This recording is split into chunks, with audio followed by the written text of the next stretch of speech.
ನಾವು ದೇವರ ವಾಕ್ಯವನ್ನು ಓದಿಕೊಳ್ಳೋಣ. ಯೋಹಾನನು ಬರೆದಿರುವಂತಹ ಸುವಾರ್ತೆ 6ನೇ ಅಧ್ಯಾಯ. ಯೋಹಾನನು ಬರೆದಿರುವಂತಹ ಸುವಾರ್ತೆ 6ನೇ ಅಧ್ಯಾಯ 15ನೇ ವಚನದಿಂದ 21ನೇ ವಚನದವರೆಗೂ ನಾನು ಓದ್ತಾ ಇದ್ದೇನೆ. 15ನೇ ವಚನದಿಂದ 21ನೇ ವಚನದವರೆಗೂ. ಆಗ ಯೇಸು ಅವರು ಬಂದು ತನ್ನನ್ನು ಹಿಡುಕೊಂಡು ಹೋಗಿ ಅರಸನ್ನಾಗಿ ಮಾಡಬೇಕೆಂಬ ಯೋಚನೆಯಲ್ಲಿದ್ದಾರೆಂದು ತಿಳಿದುಕೊಂಡು ತಿರುಗಿ ತಾನೊಬ್ಬನೇ ಒಬ್ಬಂಟಿಗನಾಗಿ ಬೆಟ್ಟಕ್ಕೆ ಹೋಗಿಬಿಟ್ಟನು. ಸಂಜೆಯಾದಾಗ ಆತನ ಶಿಷ್ಯರು ಸಮುದ್ರಕ್ಕೆ ಇಳಿದು ದೋಣಿಯನ್ನು ಹತ್ತಿ ಸಮುದ್ರದ ಮಾರ್ಗವಾಗಿ ಕಪೆರ್ನಹುಮಿನ ಕಡೆಗೆ ಹೊರಟರು. ಆಗಲೇ ಕತ್ತಲಾಗಿತ್ತು ಮತ್ತು ಯೇಸು ಅವರ ಬಳಿಗೆ ಇನ್ನೂ ಬಂದಿರಲಿಲ್ಲ. ಇದಲ್ಲದೆ ಬಿರುಗಾಳಿ ಬೀಸುವುದರಿಂದ ಸಮುದ್ರವು ಅಲ್ಲಕಲ್ಲೋಲವಾಗಿತ್ತು. ಹೀಗಿರಲಾಗಿ ಅವರು ಹುಟ್ಟು ಹಾಕುತ್ತಾ ಹೆಚ್ಚು ಕಡಿಮೆ ಒಂದು ಹರದಾರಿ ದೂರ ಹೋದ ಬಳಿಕ ಯೇಸು ಸಮುದ್ರದ ಮೇಲೆ ನಡೆಯುತ್ತಾ ಆ ದೋಣಿಯ ಸಮೀಪಕ್ಕೆ ಬರುವುದನ್ನು ನೋಡಿ ಅಂಜಿದರು. ಆದರೆ ಆತನು, ಅಂಜಬೇಡಿರಿ, ನಾನು ಅಂದನು. ಆಗ ಆತನನ್ನು ದೋಣಿಯೊಳಗೆ ಕರಕೊಳ್ಳುವುದಕ್ಕೆ ಮನಸ್ಸಾಗಿದ್ದರು ಮತ್ತು ಆ ಕ್ಷಣವೇ ಆ ದೋಣಿಯು ಅವರು ಹೋಗಬೇಕೆಂದಿದ್ದ ಭೂಮಿಗೆ ಮುಟ್ಟಿತ್ತು.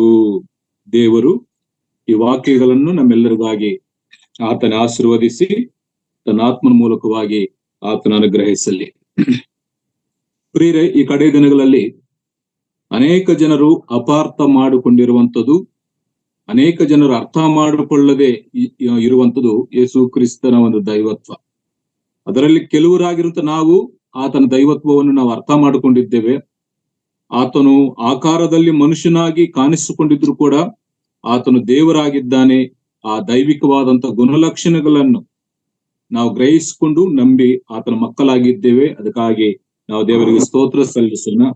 ಆದರೆ ನಂಬಿರುವಂತ ಕೆಲವು ಮಂದಿ ವಿಶ್ವಾಸಿಗಳಲ್ಲಿ ಕೂಡ ಯೇಸು ಕ್ರಿಸ್ತನ ದೈವತ್ವವನ್ನು ಅರ್ಥ ಮಾಡಿಕೊಳ್ಳದೆ ಆ ಶ್ರಮೆ ಮತ್ತು ಸಂಕಟ, ಹಿಂಸೆಗಳು ಬರುವಾಗ ಅವರು ಬಿಟ್ಟು ಹೋಗ್ತಾ ಇರುವಂತದ್ದು ಕೂಡ ನಾವು ಲೋಕದಲ್ಲಿ ಆ ಕ್ರೈಸ್ತರ ಮಧ್ಯದಲ್ಲಿ ನಾವು ಗಮನಿಸುವಂತ ಒಂದು ಸನ್ನಿವೇಶವಾಗಿದೆ. ಹೆಚ್ಚಾಗಿ ಯೇಸು ಕ್ರಿಸ್ತನನ್ನು ಒಂದು ಮತ ಸಂಬಂಧವಾದಂತ ವ್ಯಕ್ತಿಯಾಗಿ, ಮತ ಸಂಬಂಧವಾದ ದೇವರಾಗಿ, ಇಲ್ಲ ಒಂದು ಗುಂಪಿಗೆ ಸಂಬಂಧಪಟ್ಟಂತ ದೇವರಾಗಿ ಅನೇಕ ಜನರು ನೋಡುವಂಥದ್ದು ನಾವು ಗಮನಿಸುವಂತ ಒಂದು ವಿಷಯ. ಆದರೆ ದೇವರ ಸತ್ಯವೇದದಲ್ಲಿ ದೇವರು ನಮಗಾಗಿ ಬರೆದಿಟ್ಟಿರುವಂತ ಈ ವೇದ ವಾಕ್ಯಗಳನ್ನು ನಾವು ಆಲೋಚನೆ ಮಾಡುವಾಗ, ನಿಜವಾಗಿ ಅಂತರಂಗದಿಂದ ಆಸಕ್ತಿಯಿಂದ ನಾವು ದೇವರ ವಾಕ್ಯಗಳನ್ನು ಆಲೋಚನೆ ಮಾಡುವಾಗ, ಪ್ರತಿಯೊಂದು ವಾಕ್ಯದಲ್ಲಿ ಕೂಡ, ಪ್ರತಿಯೊಂದು ಪುಸ್ತಕದಲ್ಲಿ, ಅಧ್ಯಾಯಗಳಲ್ಲಿ ಕೂಡ ಆ ಯೇಸು ಕ್ರಿಸ್ತನ ದೈವತ್ವವು ನಮಗೆ ಸ್ಪಷ್ಟವಾಗಿ ಪವಿತ್ರಾತ್ಮ ದೇವರು ತಿಳಿಯಪಡಿಸ್ತಾರೆ. ನಾವು ಆಸಕ್ತಿಯಿಂದ ಹುಡುಕಬೇಕು, ಆಸಕ್ತಿಯಿಂದ ನಾವು ಧ್ಯಾನಿಸಬೇಕು. ಪ್ರಾರ್ಥನಾ ಪೂರ್ವಕವಾಗಿ ಕೂತುಕೊಳ್ಳುವಾಗ ಆ ಪ್ರತಿಯೊಂದು ಭಾಗದಲ್ಲಿ, ಪ್ರಾರಂಭದಿಂದಲೂ ಎಂಡಿಂಗ್ ವರೆಗೂ ಕೂಡ ಪ್ರತಿಯೊಂದು ಭಾಗದಲ್ಲಿ ಯೇಸು ಕ್ರಿಸ್ತನು ಅಡಕವಾಗಿರುವಂತ ಸನ್ನಿವೇಶಗಳು, ಆತನ ದೇವರಾಗಿ ಅನೇಕ ಕಾರ್ಯಗಳನ್ನು ಮಾಡಿರುವಂತ ಸನ್ನಿವೇಶಗಳು ಪರಿಶುದ್ಧ ಗ್ರಂಥದಲ್ಲಿ ನಾವು ಗಮನಿಸುವಂತ ವಿಷಯವೇ ಆಗಿದೆ. ಅದಕ್ಕಾಗಿ ಅಲ್ಪನಾಗಿರುವಂತ ನಾನು ಕೂಡ, ವಿಷಯವು ದೊಡ್ಡದಾಗಿದ್ರೂ ಕೂಡ ಆ ಪವಿತ್ರಾತ್ಮನ ಸಹಾಯದೊಂದಿಗೆ ಸ್ವಲ್ಪವಾಗಿ ನಿಮ್ಮ ಮುಂದೆ ಹೇಳಲಿಕ್ಕೆ ನನಗೆ ಕೂಡ ದೇವರು ಕೊಟ್ಟಂತ ಈ ಅವಕಾಶಕ್ಕಾಗಿ, ಧೈರ್ಯಕ್ಕಾಗಿ ಸ್ತುತಿಸ್ತಾ ಇದ್ರೆ. ಯಾಕಂತಂದ್ರೆ ನನಗಿಂತ ದೊಡ್ಡವರಿದ್ದೀರಿ, ಅನುಭವಸ್ಥರಿದ್ದಾರೆ, ತುಂಬಾ ವಾಕ್ಯ ತಿಳಿದವರಿದ್ದೀರಿ. ಆದ್ರೂ ಕೂಡ ಅದರಲ್ಲಿ ಯಾವ ಗಣನೆಗೆ ಬಾರದಿರುವಂತ, ನಿಜವಾಗ್ಲೂ ಓದಲಿಕ್ಕೂ ಕೂಡ ಸರಿಯಾಗಿ ಬರುವುದಿಲ್ಲ ಮತ್ತು ಕನ್ನಡ ಮಾತಾಡ್ಲಿಕ್ಕೂ ಕೂಡ ಸರಿಯಾಗಿ ಬರುವುದಿಲ್ಲ. ಆದ್ರೆ ಅದರಲ್ಲಿ ದೇವರ ಮಹಾಕೃಪೆಯಿಂದ ಆತನ ಒಂದು ದೈವತ್ವವನ್ನು ಧ್ಯಾನಿಸಿ ಅರ್ಥ ಮಾಡಿಕೊಳ್ಳುವಂತ ಒಂದು ಅವಕಾಶ ಮತ್ತು ಕೆಲವರಿಗಾದ್ರೂ ತಿಳಿಸುವಂತ ಒಂದು ಅವಕಾಶ ದೇವರು ನನ್ನ ಜೀವನದಲ್ಲಿ ಆತನು ಕೊಟ್ಟಿದ್ದಾನೆ. ಅದಕ್ಕಾಗಿ ದೇವರ ಸ್ತೋತ್ರ ಮತ್ತು ಸೈಮನನ್ನವರಿಗೂ ಕೂಡ ಒಂದನ್ನು ತಿಳಿಸ್ತಾ ಇದೆ. ಪ್ರಿಯರೇ, ನಾವು ಯೋಹಾನ ಬರೆದ ಸುವಾರ್ತೆ 6ನೇ ಅಧ್ಯಾಯ 1-14 ವಚನಗಳಲ್ಲಿ ನಾವು ಯೇಸು ಕ್ರಿಸ್ತನ ಒಂದು ದೈವತ್ವವನ್ನು ನಾವು ಸ್ವಲ್ಪವಾಗಿ ಆಲೋಚನೆ ಮಾಡಿದ್ದೇವೆ. ನಾನು ಪದೇ ಪದೇ ಹೇಳುವಂತ ಮಾತು, ಬರೀ ದೈವತ್ವವನ್ನು ಮಾತ್ರ ನಾವು ಆಲೋಚನೆ ಮಾಡ್ತಾ ಇಲ್ಲ, ಅದರಲ್ಲಿ ನಮಗೆ ಕೂಡ ಆಧ್ಯಾತ್ಮಿಕವಾದಂತ ಆಲೋಚನೆಗಳು ಪ್ರಸ್ತುತ ಈ ಕಡೆ ಕಾಲದಲ್ಲಿ ನಾವು ಯಾವ ರೀತಿಯಾಗಿ ಜೀವಿಸಬೇಕು, ಏನನ್ನು ಅರ್ಥ ಮಾಡಿಕೊಳ್ಳಬೇಕು ಅನ್ನುವಂಥ ವಿಚಾರವನ್ನು ಕೂಡ ನಾವು ಗ್ರಹಿಸಿಕೊಳ್ಳುತ್ತಾ ಬರ್ತಾ ಇದ್ದೇವೆ. ಈ 1ನೇ ವಚನದಿಂದ 14ನೇ ವಚನದವರೆಗೂ ನಮ್ಮೆಲ್ಲರಿಗೆ ಪರಿಚಯವಿರುವಂತ ಒಂದು ವಾಕ್ಯ ಭಾಗವೇ. ಚಿಕ್ಕ ವಯಸ್ಸಿನಿಂದ 5 ರೊಟ್ಟಿಗಳನ್ನು 2 ಮೀನುಗಳನ್ನು 5,000 ಜನರಿಗೆ ಕರ್ತನಾಗಿರುವಂತ ಯೇಸು ಕ್ರಿಸ್ತನ ಹಂಚಿಕೊಟ್ಟಿರುವಂತದನ್ನು ನಾವು ಕೇಳಿಸಿಕೊಳ್ಳುತ್ತಾ ಬಂದಿರುವಂತ ವಿಷಯವೇ. ಆದ್ರೆ ಅದರಲ್ಲಿ ನಾವು ಸ್ವಲ್ಪ ಭಾಗವಾಗಿ ಅದನ್ನು ವಿಭಾಗಿಸಿಕೊಂಡು ಆ ಸನ್ನಿವೇಶಕ್ಕೆ ತಕ್ಕ ಹಾಗೆ ಬಂದಂತ ಜನರನ್ನು, ಅವರಲ್ಲಿದ್ದಂತ ವಿಷಯಗಳನ್ನು ನಾವು ಆಲೋಚನೆ ಮಾಡ್ತಾ ಬಂದಿದ್ದೇವೆ. 1ರಿಂದ 14 ವಚನಗಳಲ್ಲಿ ಪ್ರಾಮುಖ್ಯವಾಗಿ ಒಂದು 4 ವಿಷಯಗಳನ್ನು ನಾವು ಆಲೋಚನೆ ಮಾಡಿದ್ದೇವೆ. ಒಂದು, ಆತನನ್ನು ಹಿಂಬಾಲಿಸಿದಂತ ಜನರು ಯಾವ ಆಸಕ್ತಿಯಿಂದ ಆತನನ್ನು ಹಿಂಬಾಲಿಸಿದ್ದಾರೋ ಅವರ ಬಗ್ಗೆ ನಾವು ಆಲೋಚನೆ ಮಾಡಿದ್ದೇವೆ. 1. 2, ಆತನ ಸಂಗಡ ಇದ್ದಂತ ಶಿಷ್ಯರು, ಆತನ ಜೊತೆಯಲ್ಲಿ ಆತನ ಸಂಗಡ ಇದ್ದಂತ ಶಿಷ್ಯರು ಅವರು ಎಂತವರಾಗಿದ್ದರು, ಅಪನಂಬಿಕೆಯಿಂದ ಜೀವಿಸುವಂತವರಾಗಿದ್ದಾರೆ ಅಂತ ಹೇಳಿ ನಾವು ಗಮನಿಸಿದ್ದೇವೆ. 3ನೇದಾಗಿ,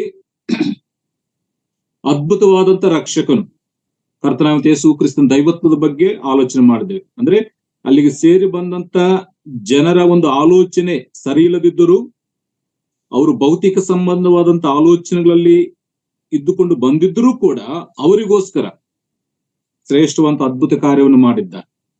ಮತ್ತು ಆತನ ಜೊತೆಯಲ್ಲಿದ್ದಂತ ಶಿಷ್ಯರು ಅಪನಂಬಿಗಸ್ತರಾಗಿದ್ದಾಗಲೂ ಕೂಡ ದೇವರು ಅವರಿಗೋಸ್ಕರ ಈ ಅದ್ಭುತವಾದಂತ ಕಾರ್ಯವನ್ನು ಮಾಡಿ ಅವರ ಅವಶ್ಯಕತೆಯನ್ನು ನೀಗಿಸಿ ಅಲ್ಲಿ ತನ್ನ ದೈವತ್ವವನ್ನು, ಒಂದು ಕೃಪೆ ತೋರಿಸುವುದರಲ್ಲಿ, ಪ್ರೀತಿ ತೋರಿಸುವುದರಲ್ಲಿ ಆ ದೈವತ್ವವನ್ನು ತೋರ್ಪಡಿಸಿದ್ದಾನೆ. ಮತ್ತು ಅವರಿಗೆ ಆಹಾರವನ್ನು, ಊಟವನ್ನು ಬಡಿಸುವುದರಲ್ಲಿ ಕೂಡ 5 ರೊಟ್ಟಿ 2 ಮೀನು ಯಾರಿಗೆ ಅಸಾಧ್ಯ, ಅದು ಯಾರು ಮಾಡ್ಲಿಕ್ಕೆ ಸಾಧ್ಯವಿಲ್ಲ. ಅಸಾಧ್ಯವಾದದ್ದನ್ನು ನಾನು ದೇವರಾಗಿದ್ದೇನೆ ಅಂತೇಳಿ ಆ ಊಟ ಬಡಿಸುವಂತ ರೀತಿಯಲ್ಲಿ ಕೂಡ ಆತನ ತನ್ನ ದೈವತ್ವವನ್ನು ತೋರ್ಪಡಿಸಿದಂತೂ ನಾವು ಗಮನಿಸಿದ್ದೇವೆ. ಆಮೇಲೆ 4ನೇ ವಿಷಯ, ಈ ಸೂಚಕ ಕಾರ್ಯದಲ್ಲಿ ನಾವು ಗಮನಿಸಬೇಕಾದಂತ ಇಲ್ಲ ನಾವು ಗ್ರಹಿಸಿಕೊಳ್ಳಬೇಕಾದಂತ ಸುಮಾರು ಒಂದು 7ರಿಂದ 8 ವಿಷಯಗಳನ್ನು ನಾವು ಕೇಳಿಸಿಕೊಂಡು ಬಂದಿದ್ದೇವೆ. ಕಳೆದ ಸಾರಿ ನಾವು ಅದು ಆಲೋಚನೆ ಮಾಡಿರುವಂತ ವಿಷಯ. ಆದ್ರೆ ಇವತ್ತು 15ನೇ ವಚನದಿಂದ 21ನೇ ವಚನದವರೆಗೂ ನಾವು ವಾಕ್ಯವನ್ನು ಓದಿಕೊಂಡಿದ್ದೇವೆ. ಆದ್ರೆ ಇವತ್ತು ಎಲ್ಲ ವಿಷಯಗಳನ್ನು ಆಲೋಚನೆ ಮಾಡ್ಲಿಕ್ಕೆ ಆಗುವುದಿಲ್ಲ. ಯಾಕಂತಂದ್ರೆ ಇದು ಜೂಮ್ ಆದದ್ರಿಂದ ಮತ್ತು ನಾವು ಕೂಡ ಅಷ್ಟು ಕ್ಲಿಯರ್ ಆಗಿ ಹೇಳಲಿಕ್ಕೆ ಆಗುವುದಿಲ್ಲ. ಮತ್ತು ಸಮಯ ಕೂಡ ಬಹಳಷ್ಟು ಕಡಿಮೆ ಆದದ್ರಿಂದ ನಾವು ಸ್ವಲ್ಪವಾಗಿ ಒಂದೊಂದು ಭಾಗವಾಗಿ ಆರಿಸಿಕೊಂಡು ನಾವು ದೇವರ ವಾಕ್ಯಗಳನ್ನು ಆಲೋಚನೆ ಮಾಡ್ತಾ ಇದ್ದೇವೆ. ಅದಕ್ಕಾಗಿ ಇವತ್ತು ಒಂದು ಚಿಕ್ಕ ವಿಷಯವನ್ನು ಮಾತ್ರ ಇವತ್ತು ನಾವು ಧ್ಯಾನ ಮಾಡ್ಲಿಕ್ಕೆ ಹೋಗ್ತೇವೆ.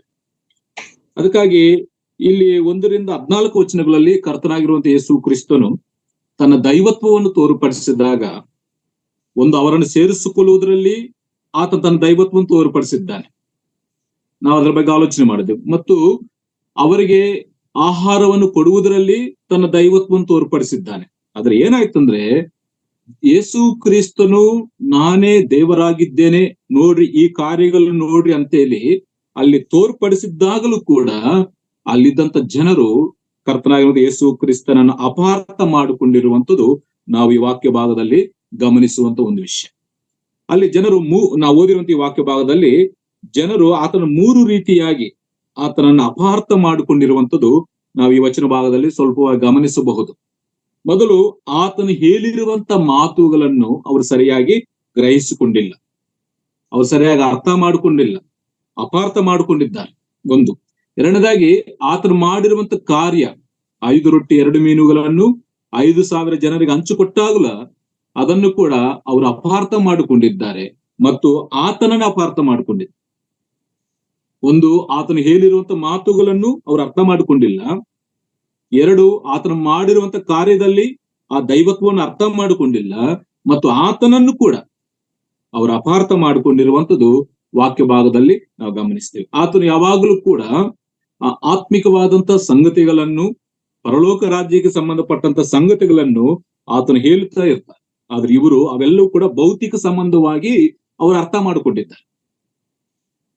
ಯೇಸು ಕ್ರಿಸ್ತನು ಹೇಳುವಂತ ಮಾತುಗಳು ಅದು ಯಾವಾಗಲೂ ಕೂಡ ಪರಸಂಬಂಧವಾಗಿ, ಪರಲೋಕಕ್ಕೆ ಸಂಬಂಧಪಟ್ಟಂತ ವಿಷಯಗಳು ಮತ್ತು ದೇವರಿಗೂ ಮನುಷ್ಯರಿಗೂ ಸಂಬಂಧಪಟ್ಟಂತ ವಿಷಯಗಳ ಬಗ್ಗೆ ಆತನ ಹೆಚ್ಚಾಗಿ ಮಾತಾಡ್ತಾನೆ. ನಾವು 6ನೇ ಅಧ್ಯಾಯದಲ್ಲಿ ನಾವೆಲ್ಲ ಆ ವಿಷಯಗಳು ಓದ್ತಿವೆ ಮುಂದಿನ ವಚನಗಳಲ್ಲಿ ಕೂಡ. ಆದ್ರೆ ಅವು ಶಾರೀರಿಕವಾಗಿ ಭೌತಿಕ ಸಂಬಂಧವಾದಂತ ಮಾತುಗಳಾಗಿ ಅವರನ್ನ ಅರ್ಥ ಮಾಡಿಕೊಂಡಿದ್ದಾರೆ. ನಾವು ಮುಂದೆ ಓದ್ತೀವಿ ಮಾರ್ಕನ ಬರೆಸುವ 6ನೇ ಅಧ್ಯಾಯದಲ್ಲಿ ಆ ರೊಟ್ಟಿ ವಿಷಯದಲ್ಲಿ ಆತನು ಮಾಡಿದ ಕಾರ್ಯವನ್ನು ಅವರು ಅಪಾರ್ಥ ಮಾಡಿಕೊಂಡಿದ್ದಾರೆ. ಅವರ ಹೃದಯವು ಕಲ್ಲಾಗಿತ್ತಂತೆ, ಅವರ ಹೃದಯವು ಕಲ್ಲಾಗಿದೆ ಅಂತೆ. ಅದಕ್ಕಾಗಿ ಯೇಸು ಕ್ರಿಸ್ತನ ಮಾತುಗಳನ್ನ ಅಪಾರ್ಥ ಮಾಡಿಕೊಂಡ್ರು, ಆತನು ಮಾಡಿರುವಂತ ಕಾರ್ಯವನ್ನ ಅಪಾರ್ಥ ಮಾಡಿಕೊಂಡ್ರು, ಮತ್ತು ಆತನನ್ನ ಅಪಾರ್ಥ ಮಾಡಿ, ಯಾಕಂದ್ರೆ ಆತ ನಾನು ದೇವರಾಗಿದ್ದೇನೆ ಅಂತೇಳಿ ಅಲ್ಲಿ ತೋರ್ಪಡಿಸಿದ್ರೆ 14ನೇ ವಚನದಲ್ಲಿ ಆತನನ್ನು ಒಂದು ಪ್ರವಾದಿಯಾಗಿ ಅವ್ರು ಗ್ರಹಿಸ್ಕೊಂಡು. ಪ್ರವಾದಿ ಅಂದ್ರೆ ಜನರಲ್ಲಿ ಒಬ್ಬ ಪ್ರವಾದಿಯನ್ನು ದೇವರು ಆರಿಸಿಕೊಳ್ತಾನೆ. ಇವತ್ತು ಸೇವಕರನ್ನ ಯಾವ ರೀತಿಯಾಗಿ ಆರಿಸಿಕೊಂಡಿದ್ದಾನೋ, ಹಿರಿಯರನ್ನ ಯಾವ ರೀತಿಯಾಗಿ ಆ ರೀತಿಯಾಗಿ ಆರಿಸಿಕೊಂಡಿದ್ದಾರೆ ಅಂತೇಳಿ ಈತನು ಕೂಡ ಮನುಷ್ಯರಲ್ಲಿ ಒಬ್ಬ ಪ್ರವಾದಿ ಅಂತೇಳಿ ಅವ್ರ ಅಪಾರ್ಥ ಮಾಡಿಕೊಂಡು. ಅದಕ್ಕಾಗಿ ಪ್ರಿಯರೇ, ಯೇಸು ಕ್ರಿಸ್ತನ ಆ ದೈವತ್ವವನ್ನು ನಾವು ಗಮನಿಸುವಾಗ ಪವಿತ್ರಾತ್ಮನ ಸಹಾಯದೊಂದಿಗೆ ನಾವು ಅರ್ಥ ಮಾಡ್ಕೊಳ್ಬೇಕು. ಅನೇಕ ಸಾರಿ ಆ ಪ್ರಸಂಗಿಕನು ಹೇಳುವಂತ ಮಾತುಗಳು ಒಂದು ರೀತಿಯಾಗಿದ್ದರೆ ಜನರು ಅರ್ಥ ಮಾಡ್ಕೊಳ್ಳೋದು ಕೂಡ ಮತ್ತೊಂದು ರೀತಿ ಇರ್ತದೆ ಕೆಲವೊಂದು ಸಭೆಗಳಲ್ಲಿ. ಅದಕ್ಕಾಗಿ ನಾವು ದೇವರ ಆತ್ಮನ ಸಹಾಯದೊಂದಿಗೆ ದೇವರ ವಾಕ್ಯಗಳನ್ನ ಅರ್ಥ ಮಾಡಿಕೊಳ್ಳುವಾಗ ಅದರಿಂದ ಎಷ್ಟೋ ಪ್ರಯೋಜನವಾಗ್ತದೆ, ಅದರಿಂದ ನಮಗೆ ಎಷ್ಟೋ ಒಳ್ಳೇದಾಗ್ತದೆ ಅಂತೇಳಿ ಈ ವಾಕ್ಯ ಭಾಗದಿಂದ ನಾವು ಗಮನಿಸಿದೆ. ಆದ್ರೆ ಇವತ್ತು ಪ್ರಿಯರೇ, ಇಲ್ಲಿ 15ನೇ ವಚನದಲ್ಲಿ ಅವರು ಬಂದು ತನ್ನನ್ನು ಹಿಡುಕೊಂಡು ಹೋಗಿ ಅರಸನ್ನಾಗಿ ಮಾಡಬೇಕೆಂಬ ಯೋಚನೆಯಲ್ಲಿ ಇದ್ದಾರೆ ಎಂದು ತಿಳಿದುಕೊಂಡು ತಿರುಗಿ ತಾನೊಬ್ಬನೇ ಒಂಟಿಗನಾಗಿ ಬೆಟ್ಟಕ್ಕೆ ಹೋಗಿಬಿಟ್ಟನು. ಇಲ್ಲಿ ಅವರು ಏನ್ ಮಾಡ್ತಾ ಇದಾರೆ ಅಂದ್ರೆ, ಆತನನ್ನು ಅಪಾರ್ಥ ಮಾಡಿಕೊಂಡು ಆತನನ್ನು ಒಬ್ಬ ಅರಸನ್ನಾಗಿ ಮಾಡಬೇಕು. ಈತನನ್ನು ನಾವು ಒಂದು ಅರಸನ್ನಾಗಿ ಮಾಡಿಕೊಂಡ್ರೆ, ನಮ್ಮ ಅರಸನಾಗಿ ಮಾಡಿಕೊಂಡ್ರೆ ನಮಗೆ ಊಟದ ವಿಚಾರದಲ್ಲಿ, ಆಹಾರದ ವಿಚಾರದಲ್ಲಿ ಯಾವ ಕೊರತೆ ಇರುವುದಿಲ್ಲ ಅಂತೇಳಿ ಒಂದು ಆಲೋಚನೆಯಲ್ಲಿ ಅವರು ಆ ಕಾರ್ಯವನ್ನು ಮಾಡಿದ್ರು. ಆದ್ರೆ ಪ್ರಿಯರೇ, ಈ ವಚನ ಭಾಗವನ್ನು ನಾವು ಆಲೋಚನೆ ಮಾಡ್ಲಿಕ್ಕೆ ಹೋಗ್ತೇವೆ. ಆದ್ರೆ ಇದರಲ್ಲಿ ನಾವು ಗಮನಿಸಬೇಕಾದ್ರೆ ನಾನು ಹೀಗೆ ಹೇಳ್ತೇನೆ, ಇವರು ಯೇಸು ಕ್ರಿಸ್ತನನ್ನು ಭೌತಿಕ ಸಂಬಂಧವಾದಂತ ಒಂದು ರಾಜ್ಯಕ್ಕೆ, ಬಹುಶಃ ಇಸ್ರಾಯೇಲ್ ರಾಜ್ಯಕ್ಕೆ ಅರಸನ್ನಾಗಿ ಮಾಡಿಕೊಂಡ್ರೆ ನಮಗೆ ಬೇಕಾದಂತ ಆಹಾರವನ್ನು ಒದಗಿಸಿಕೊಡ್ತಾರಂತೇಳಿ ಅವರ ಆಲೋಚನೆ. ಆದ್ರೆ ಈ ಕಾರ್ಯದ ಮೂಲಕವಾಗಿ 15ನೇ ವಚನದಿಂದ 21ನೇ ವಚನದವರೆಗೂ ನಾವು ಆಲೋಚನೆ ಮಾಡಬೇಕಾದ್ರೆ, ಈ ಕಾರ್ಯದ ಮೂಲಕವಾಗಿ ಎಸ್ ಸ್ವಾಮಿ ಏನ್ ತಿಳಿಪಡಿಸಿದ್ದಾರಂದ್ರೆ, ನಾನು ಒಂದು ರಾಜ್ಯಕ್ಕೆ ಮಾತ್ರವಲ್ಲಪ್ಪ, ಇಡೀ ಸರ್ವ ಸೃಷ್ಟಿಗೂ ಸರ್ವ ಲೋಕಕ್ಕೂ ನಾನೇ ಅರಸನಾಗಿದ್ದೇನೆ ಅಂತೇಳಿ ಈ ಕಾರ್ಯದ ಮೂಲಕವಾಗಿ ತನಗಿದ್ದಂತ ಒಂದು ಅಧಿಕಾರವನ್ನು ಅಲ್ಲಿ ತೋರ್ಪಡಿಸಿರುವಂತದ್ದು ನಾವು ಮುಂದೆ ಆಲೋಚನೆ ಮಾಡ್ಲಿಕ್ಕೆ ಹೋಗ್ತೇವೆ. ಅವರು ಆತನ ಅರಸನ್ನಾಗಿ ಮಾಡ್ಲಿಕ್ಕೆ ಆಲೋಚನೆ ಮಾಡಿದ್ರು ಒಂದು ರಾಜ್ಯಕ್ಕೆ. ಆದ್ರೆ ಈ ಕಾರ್ಯದ ಮೂಲಕ ಆತನು ನೀರಿನ ಮೇಲೆ ನಡ್ಕೊಂಡು ಬಂದಾಗ ಸೃಷ್ಟಿಯ ಮೇಲೆ ಆತನಿಗಿರುವಂತ ಅಧಿಕಾರವನ್ನು ಆತನು ತೋರ್ಪಡಿಸಿ, ನಾನು ಒಂದು ರಾಜ್ಯಕ್ಕೆ ಮಾತ್ರವಲ್ಲ, ಸರ್ವ ಸೃಷ್ಟಿ ನನ್ನ ಸ್ವಾಧೀನದಲ್ಲಿದೆ, ಸರ್ವ ಲೋಕಕ್ಕೆ ನಾನು ಒಡೆಯನಾಗಿದ್ದೇನೆ, ಎಲ್ಲವೂ ನನ್ನ ಕೈಯಲ್ಲಿದೆ ಅಂತೇಳಿ ಈ ಕಾರ್ಯದ ಮೂಲಕ ಕರ್ತನಾಗಿರುವಂತ ಯೇಸು ಕ್ರಿಸ್ತನು ಇಲ್ಲಿ ತಿಳಿಯಪಡಿಸಿರುವಂತ ಒಂದು ಸನ್ನಿವೇಶ, ಒಂದು ಸತ್ಯವನ್ನು ನಾವು ಗಮನಿಸಬಹುದು. ಆದ್ರೆ ಇಲ್ಲಿ ಈ ವಚನ ಭಾಗಗಳನ್ನು ನಾವು ಓದಬೇಕಾದ್ರೆ ಕರ್ತನಾಗಿರುವಂತ ಯೇಸು ಕ್ರಿಸ್ತನು ಒಂದು 3 ಸ್ಥಳಗಳಲ್ಲಿ ಆತನು ಕಾಣಿಸಿಕೊಂಡಿರುವಂತದ್ದು ವಾಕ್ಯ ಭಾಗದಲ್ಲಿ ನಾವು ಗಮನಿಸುವಂತ ಒಂದು ವಿಷಯ. 15ನೇ ವಚನದಲ್ಲಿ ಆತನು ಎಲ್ಲಿ ಕಾಣಿಸಿಕೊಳ್ಳುತ್ತಾನೆ?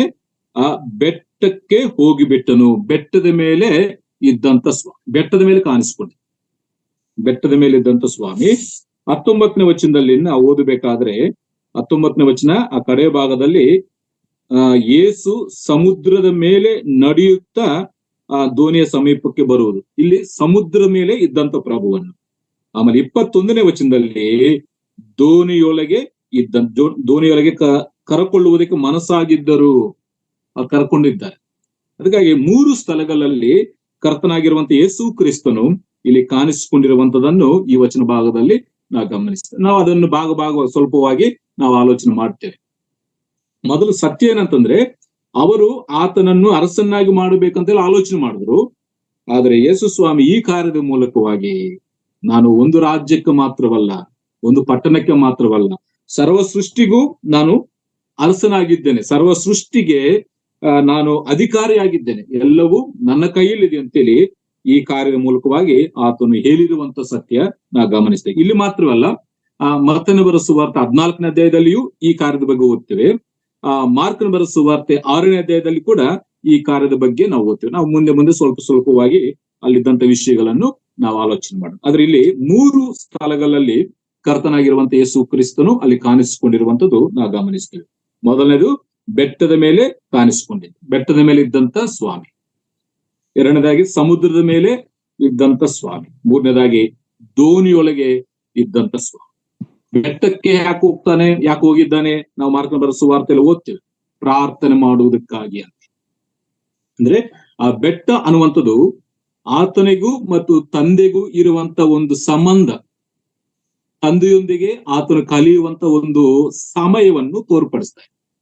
ಅಂದ್ರೆ ಭೂಲೋಕದಲ್ಲಿ ಆತನು ಮಾಡಿರುವಂತ ಸೇವೆ, ಭೂಲೋಕದಲ್ಲಿ ಆತನು ಮಾಡಿರುವಂತ ಕಾರ್ಯಗಳನ್ನು ಮತ್ತು ತಂದೆಗೆ ವಿವರಣೆ ಮಾಡುವುದಕ್ಕಾಗಿ, ತಂದೆಯೊಂದಿಗೆ ಪ್ರಾರ್ಥಿಸುವುದಕ್ಕಾಗಿ, ಆ ತಂದೆಯೊಂದು ಒಂದು ಸಮಾಧಾನ, ಒಂದು ಉಪಶಮನವನ್ನು ಪಡ್ಕೊಳ್ಳುವುದಕ್ಕೆ ಆತನು ಬೆಟ್ಟಕ್ಕೆ ಹೋಗಿದ್ದಾನಂತೇಳಿ ನಾವು ಗಮನಿಸ್ತೇವೆ. ಅಂದ್ರೆ ತಂದೆಯೊಂದಿಗೆ ಒಂದು ಸಂಬಂಧವನ್ನು ಆತನು ಸಂಬಂಧವಿದ್ದದ್ರಿಂದ ತಂದೆಯೊಂದಿಗೆ ಕಲಿಯಬೇಕು ಅಂತೇಳಿ ಆತನು ಬೆಟ್ಟಕ್ಕೆ ಹೋಗಿದ್ದಾನೆ ಅಂತೇಳಿ ನಾವು ಗಮನಿಸಬಹುದು. ಸಮುದ್ರ ಮೇಲೆ ಇದ್ದಂತ ಕರ್ತನು ಏನ್ ತೋರಿಸ್ತಾನೆ ಅಂದ್ರೆ ಆತನಿಗಿದ್ದಂತ ಅಧಿಕಾರ. ಬೆಟ್ಟದ ಮೇಲೆ ಇದ್ದಂತ ಕರ್ತನು ತಂದೆಯೊಂದಿಗೆ ಆತನಿಗಿರುವಂತ ಅನುರಾಗ ಇಲ್ಲ ಸಂಬಂಧವನ್ನು ನಾವು ನೋಡ್ತೇವೆ. ಆ ಸಮುದ್ರದ ಮೇಲಿದ್ದಂತ ಕರ್ತನನ್ನು ನಾವು ನೋಡಿದಾಗ ಆತನಿಗಿದ್ದಂತ ಒಂದು ಅಧಿಕಾರ, ಆತನಿಗಿದ್ದಂತ ಒಂದು ಅಧಿಕಾರವನ್ನು ನಾವು ಅಲ್ಲಿ ನೋಡ್ತೇವೆ. ಮೂರನೇದಾಗಿ ದೋಣಿಯೊಳಗಿದ್ದಂತ ಕರ್ತನು 21ನೇ ವಚನದಲ್ಲಿ, ಆಗ ಆತನನ್ನು ದೋಣಿಯೊಳಗೆ ಕರಕೊಳ್ಳುವುದಕ್ಕೆ ಮನಸ್ಸಾಗಿದ್ದರು. ದೋಣಿಯೊಳಗಿದ್ದಂತ ಕರ್ತನು, ಇದು ಆ ಸಂಬಂಧ, ರಿಲೇಶನ್ಶಿಪ್. ಮೊದಲು ತಂದೆಯೊಂದಿಗೆ ಒಂದು ಅನುರಾಗ, ತಂದೆಯೊಂದಿಗೂ ಒಂದು ಮಮತ, ಒಂದು ಪ್ರೀತಿಯ ಒಂದು ಸಂಬಂಧವನ್ನು ನಾವು ನೋಡ್ತೇವೆ. 2, ಸಮುದ್ರದ ಮೇಲೆ ಆತನಿಗಿದ್ದಂತ ಅಧಿಕಾರವನ್ನು ನಾವು ನೋಡ್ತೇವೆ. 3, ದೋಣಿಯೊಳಗಿದ್ದಂತ ಶಿಷ್ಯರೊಂದಿಗೆ ಆತನಿಗಿರುವಂತ ಒಂದು ರಿಲೇಶನ್ಶಿಪ್, ಸಂಬಂಧವನ್ನು ನಾವು ಈ ವಾಕ್ಯ ಭಾಗದಲ್ಲಿ ಈ 3 ಸ್ಥಳಗಳಲ್ಲಿ ಕರ್ತನಾಗಿರುವಂತ ಯೇಸು ಕ್ರಿಸ್ತನು ತನ್ನ ದೈವತ್ವವನ್ನು ತೋರ್ಪಡಿಸಿದ. ಇದು ನಮ್ಮ ವಿಷಯ. ಬೆಟ್ಟದ ಮೇಲೆ ಇದ್ದಾಗ ಆತನ ದೈವತ್ವವನ್ನು ನಾವು ಆಲೋಚನೆ ಮಾಡ್ತೇವೆ, ಯಾವ ರೀತಿಯಾಗಿ ಆತನ ದೇವರಾಗಿ ಆ ಸ್ವಭಾವವನ್ನು ತೋರ್ಪಡಿಸಿದ್ದಾನಂತೆ. ಸಮುದ್ರದ ಮೇಲೆ ನಮ್ಗೆ ಆಗ್ಲೇ ಗೊತ್ತು, ಯಾರು ಕೂಡ ಸಮುದ್ರ ಮೇಲೆ ನಡೀಲಿಕ್ಕೆ ಸಾಧ್ಯವಿಲ್ಲ, ಮನುಷ್ಯನಿಗೆ ಅದು ಅಸಾಧ್ಯ. ಆದ್ರೆ ಈತನು ಸಮುದ್ರ ಮೇಲೆ ಅಧಿಕಾರವುಳ್ಳವನಾದ್ದರಿಂದ ಆತನು ಸಮುದ್ರ ಮೇಲೆ ನಡ್ಕೊಂಡು ಬಂದಿರುವಂತ ಆತನ ಅಧಿಕಾರವನ್ನು ನಾವು ನೋಡ್ತಾ, ದೈವತ್ವವನ್ನು ನೋಡ್ತೇವೆ. ಮತ್ತು ದೋಣಿಯೊಳಗೆ ಆ ಶಿಷ್ಯರೊಂದಿಗೆ, ಆ ಬಲಹೀನರಾದಂತ, ಆ ಅಪನಂಬಿಕಸ್ಥರಾದಂತ ಆ ಶಿಷ್ಯರೊಂದಿಗೆ ಆತನ ಸಂಬಂಧವನ್ನು ನಾವು ನೋಡುವಾಗ ಅದರಲ್ಲಿ ಕೂಡ ಯೇಸು ಕ್ರಿಸ್ತನ ಒಂದು ದೈವತ್ವವನ್ನು ನಾವು ಆಲೋಚನೆ ಮಾಡ್ಲಿಕ್ಕೆ ಹೋಗ್ತೇವೆ. ಈ 3 ಸ್ಥಳಗಳನ್ನು ನಾವು ಸ್ವಲ್ಪವಾಗಿ ಆಲೋಚನೆ ಮಾಡೋಣ. ಆದ್ರೆ ಇವತ್ತಾಗಲ್ಲ, ಆದ್ರೆ ಮುಂದಿನ ದಿನಗಳಲ್ಲಿ ಸ್ವಲ್ಪವಾಗಿ ದೇವರು ಕೊಟ್ಟಂತ ಅವಕಾಶದ ಮೇರೆಗೆ ನಾವು ಆಲೋಚನೆ ಮಾಡೋಣ. ಮೊದಲು ತಂದೆಯೊಂದಿಗೆ ಆತನಿಗಿರುವಂತ ಒಂದು ಸಂಬಂಧ. 2, ಸಮುದ್ರದ ಮೇಲೆ ಆತನಿಗಿದ್ದಂತ ಒಂದು ಅಧಿಕಾರ. 3, ಶಿಷ್ಯರೊಂದಿಗೆ ಆತನಿಗಿರುವಂತ ಒಂದು ಸಂಬಂಧದ ಬಗ್ಗೆ ಈ ವಾಕ್ಯ ಭಾಗದಲ್ಲಿ ನಾವು ಗಮನಿಸ್ತೇವೆ. ಅದಕ್ಕಾಗಿ ಪ್ರಿಯರೇ, ಮೊದಲನೇ ಒಂದು ವಿಷಯ ಬೆಟ್ಟಕ್ಕೆ ಹೋದಂತ ಕರ್ತನು. 15ನೇ ವಚನದಲ್ಲಿ ತಿರುಗಿ ತಾನೊಬ್ಬನೇ ಒಂಟಿಗನಾಗಿ ಬೆಟ್ಟಕ್ಕೆ ಹೋಗಿಬಿಟ್ಟನು. ಯಾಕೆ ಹೋದನು? ನಮಗೆ ಗೊತ್ತಿರುವಂತ ವಿಷಯ, ತಂದೆಯೊಂದಿಗೆ ಸಮಯವನ್ನು ಕಳೆಯಬೇಕು. ಈಗಾಗಲೇ ಬೆಳಗ್ಗೆಯಿಂದ ಆತನ ಅನೇಕ ಮಾತುಗಳನ್ನು ಹೇಳಿ, ಪರಿಚರ್ಯ ಸೇವೆಯನ್ನು ಮಾಡಿ, ಮತ್ತು ಶಾರೀರಿಕವಾಗಿ ಆತನು ಬಹಳವಾಗಿ ಸುಸ್ತಾಗಿರುವಂಥದ್ದು, ಬಲಹೀನವಾಗಿರುವಂತ ಒಂದು ಸನ್ನಿವೇಶ ಆಗಿರ್ಬೋದು. 1. 2, ತಂದೆಯೊಂದಿಗೆ ಈ ರಿಪೋರ್ಟ್, ತಾನು ಮಾಡುವಂತ ಸೇವೆಯ ಕಾರ್ಯಕ್ರಮಗಳನ್ನು ತಂದೆಯೊಂದಿಗೆ ತಿಳಿಸುವುದಕ್ಕಾಗಿ, ತಂದೆಯೊಂದಿಗೆ ಸಮಾಧಾನ, ಆ ಸಂತೋಷ ಪಡುವುದಕ್ಕಾಗಿ ಆತನು ಹೋಗಿರ್ತಾನೆ. ಅದಕ್ಕಾಗಿ ಬೆಟ್ಟಕ್ಕೆ ಯಾಕೆ ಹೋದನು ಅಂತ ನಾವು ನೋಡ್ಬೇಕಾದ್ರೆ, ಮಾರ್ಕನ ಬರೆದ ಸುವಾರ್ತೆಯಲ್ಲಿ ಆತನು ಪ್ರಾರ್ಥನೆ ಮಾಡುವುದಕ್ಕಾಗಿ ಹೋದನು ಅಂತೇಳಿ ಸ್ಪಷ್ಟವಾಗಿ ನಾವು ಗಮನಿಸ್ತೀವಿ. ನೋಡಿ, ಮಾತು ಓದೋನಲ್ಲಿ ಮಾರ್ಕನ ಬರೆದ ಸುವಾರ್ತೆ 6ನೇ ಅಧ್ಯಾಯ. ಮಾರ್ಕನ ಬರೆದ ಸುವಾರ್ತೆ 6ನೇ ಅಧ್ಯಾಯದಲ್ಲಿ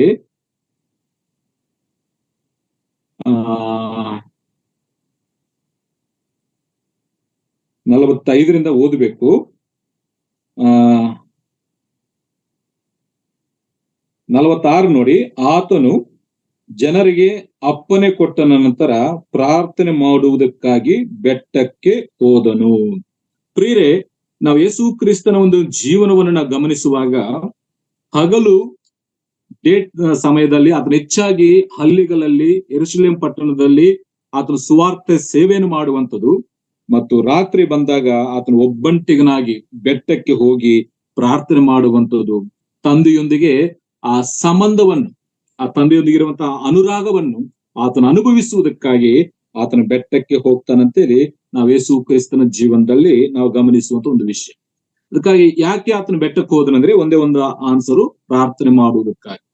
ಪ್ರಾರ್ಥನೆ ಯಾರೊಂದಿಗೆ ಮಾಡ್ತಾನೆ? ತಂದೆಯೊಂದಿಗೆ ತನಗಿದ್ದಂತ ವಿಷಯಗಳನ್ನು, ತಾನು ಮಾಡಿರುವಂತ ವಿಷಯಗಳನ್ನು ಆತನು ಹೇಳಿಕೊಳ್ಳುವುದಕ್ಕೆ, ಮನಸ್ಸಿಗೆ ಸಮಾಧಾನವನ್ನು, ಉಪಶಮನ ಪಡೆದುಕೊಳ್ಳುವುದಕ್ಕಾಗಿ ಆತನು ಬೆಟ್ಟಕ್ಕೆ ಹೋಗಿರುವಂಥದ್ದು. ಮತ್ತೆ ಇನ್ನೊಂದು ಒಂದು ಜನರಲ್ ಆಗಿ ಒಬ್ಬ ವ್ಯಕ್ತಿ ಯಾವಾಗ ಹೆಚ್ಚಾಗಿ ಪ್ರಾರ್ಥನೆ ಮಾಡ್ತಾನೆ, ಈಗ ಸ್ವಾಮಿ ಪ್ರಾರ್ಥನೆ ಮಾಡಕ್ಕೆ ಹೋಗಿದ್ದಾನೆ ಅಂತ ನಾವು ನೋಡ್ತಾ ಇದ್ದೀವಿ. ಒಬ್ಬ ವ್ಯಕ್ತಿ ಹೆಚ್ಚಾಗಿ, ಒಬ್ಬ ವಿಶ್ವಾಸಿ, ಒಬ್ಬ ಆತ್ಮೀಯನು, ಇಲ್ಲ ಯೇಸು ಸ್ವಾಮಿ ನಂಬಿರೋ ಮಗನು ಯಾವಾಗ ಹೆಚ್ಚಾಗಿ ಪ್ರಾರ್ಥನೆ ಮಾಡ್ತಾನೆ ಅಂತ ನಾವು ಗಮನಿಸಬೇಕಾದ್ರೆ, ಶೋಧನೆಗಳು ಬಂದಾಗ, ಕಷ್ಟಗಳು ಬಂದಾಗ, ಸಮಸ್ಯೆಗಳು ಬಂದಾಗ, ತುಂಬಾ ದುಃಖದಲ್ಲಿದ್ದಾಗ ಅಲ್ಲ, ಇಂತಹ ಸನ್ನಿವೇಶಗಳಲ್ಲಿ ವಿಶ್ವಾಸ ಹೆಚ್ಚಾಗಿ ಆತನು ಪ್ರಾರ್ಥಿಸುವಂಥದ್ದು, ದೇವರ ಪಾದ ಸಾನ್ನಿಧ್ಯಕ್ಕೆ ಹೋಗುವಂಥದ್ದು ನಾವು ಜನರಲ್ ಆಗಿ ಗಮನಿಸುವಂತ ಒಂದು ವಿಷಯ. ವಿಶ್ವಾಸಗಳಂತ ನಾವು, ನಮಗೇನಾದ್ರೂ ಸಮಸ್ಯೆಗಳು ಬಂದ್ರೆ ನಾವು ಎಲ್ಲಿಗೆ ಹೋಗ್ತೇವೆ? ಪ್ರಾರ್ಥನೆ ಮಾಡ್ಲಿಕ್ಕೆ ಹೋಗ್ತೇವೆ. ನಮಗೇನಾದ್ರೂ ಸಮಸ್ಯೆ ಬಂದಾಗ ಎಲ್ಲಿಗೆ ಹೋಗ್ತೇವೆ? ಪ್ರಾರ್ಥನೆ ಮಾಡ್ಲಿಕ್ಕೆ ಹೋಗ್ತೇವೆ. ಶೋಧನೆಗಳಲ್ಲಿ ನಾವು ಪ್ರಾರ್ಥನೆ ಮಾಡಬೇಕು. ಮತ್ತೆ ಯೇಸು ಸ್ವಾಮಿ ಕೂಡ ಹೇಳಿದ್ದಾನೆ ಸುವಾರ್ತೆಗಳಲ್ಲಿ, ನೀವು ಶೋಧನೆಗೆ ಒಳಗಾಗದಂತೆ ಎಚ್ಚರಿಕೆಯಿಂದ ಇದ್ದು ಪ್ರಾರ್ಥನೆ ಮಾಡ್ರಂತೆ. ಶೋಧನೆಗೆ ಒಳಗಾಗದಂತೆ ಎಚ್ಚರಿಕೆ ಉಳ್ಳವರಾಗಿ ಪ್ರಾರ್ಥನೆ ಮಾಡಬೇಕು ಅಂತೆ. ಅದಕ್ಕಾಗಿ ಈ ಎಲ್ಲ ವಿಷಯಗಳನ್ನು ನೋಡಿ ನಾನು ಹೇಳುವಂತ ಒಂದು ವಿಚಾರ, ಯೇಸು ಸ್ವಾಮಿಗೆ ಏನು ಶೋಧನೆ ಬಂತು, ಯೇಸು ಸ್ವಾಮಿಗೆ ಅಷ್ಟು ಕಷ್ಟ ಏನು ಬಂತು, ಯಾಕಷ್ಟು ಬೆಟ್ಟಕ್ಕೆ ಹೋಗ್ಬೇಕಾಗಿದೆ ಅಂತ ನಾವು ಗಮನಿಸಬೇಕಾದ್ರೆ ನೋಡಿ, 15ನೇ ವಚನದಲ್ಲಿ ಒಂದು ಕಾರಣವನ್ನ ನಾವು ನೋಡ್ತೇವೆ. ಆತನ ಬೆಟ್ಟಕ್ಕೆ ಹೋಗ್ಲಿಕ್ಕೆ ಒಂದು ಮೇನ್ ಕಾರಣ, ಉದ್ದೇಶ, ಒಂದು ಕಾರಣವನ್ನ ನಾವು ನೋಡ್ತೇವೆ. ಏನಂತಂದ್ರೆ, ಆಗ ಯೇಸು ಅವರು ಬಂದು ನನ್ನನ್ನು ಹಿಡುಕೊಂಡು ಹೋಗಿ ಅರಸನಾಗಿ ಮಾಡಬೇಕೆಂಬ ಯೋಚನೆಯಲ್ಲಿದ್ದಾರೆಂದು ತಿಳಿದುಕೊಂಡು, ಇಲ್ಲಿ ಕೂಡ ಒಂದು ದೈವತ್ವವನ್ನು ನಾವು ನೋಡ್ತೇವೆ.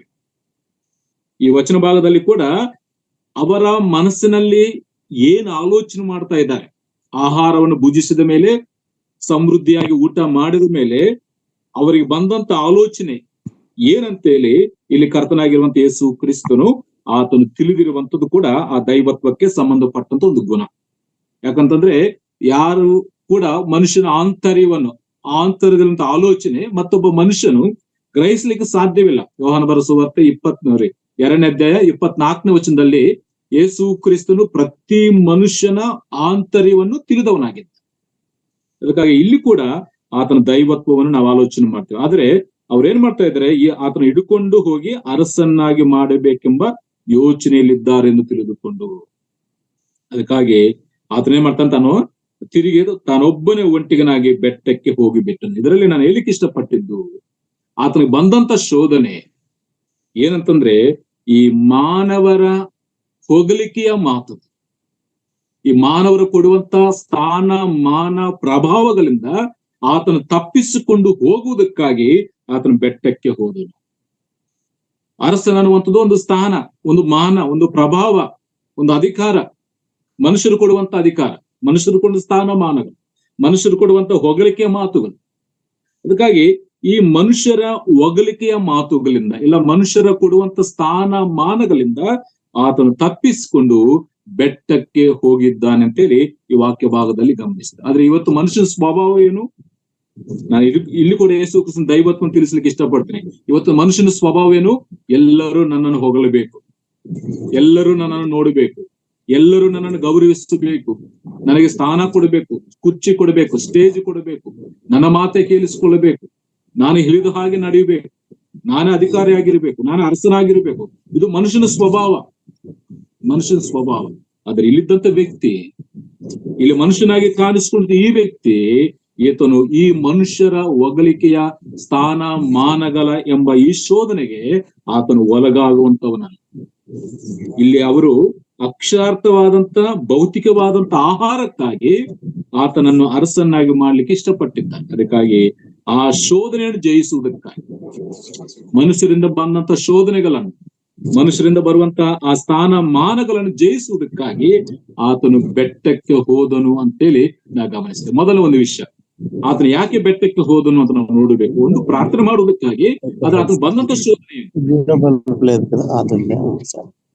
ಬಂದಂತ ಶೋಧನೆ ಅಂತ ನಾವು ನೋಡ್ಬೇಕಾದ್ರೆ, ಬ್ರದರ್ ಯಾರು ಅನ್ಮಿಟ್ ಆಗಿದ್ದಾರೆ, ಮೀಟ್ ಮಾಡ್ಕೊಳ್ರಿ. ಆತನಿಗೆ ಬಂದಂತ ಶೋಧನೆ ಅಂತಂದ್ರೆ, ಈ ಮನುಷ್ಯರು ಕೊಡುವಂತ ಸ್ಥಾನಮಾನಗಳು ಆತನಿಗೆ ಬೇಕಾಗಿಲ್ಲ.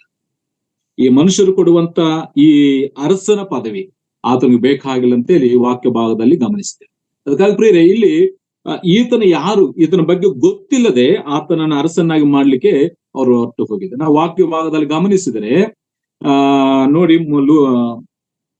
ತಿಮೋತಿನ ಬರೆದ ಮೊದಲನೇ ಪತ್ರಿಕೆ, ತಿಮೋತಿನ ಬರೆದಂತ ಮೊದಲನೇ ಪತ್ರಿಕೆ, ಇದರ ಬಗ್ಗೆ ನಾವು ಆಲೋಚನೆ ಮಾಡಬೇಕಾದ್ರೆ 1ನೇ ಅಧ್ಯಾಯ 17ನೇ ವಚನದಲ್ಲಿ ಆತನ ಬಗ್ಗೆ ಓದ್ತಿವೆ.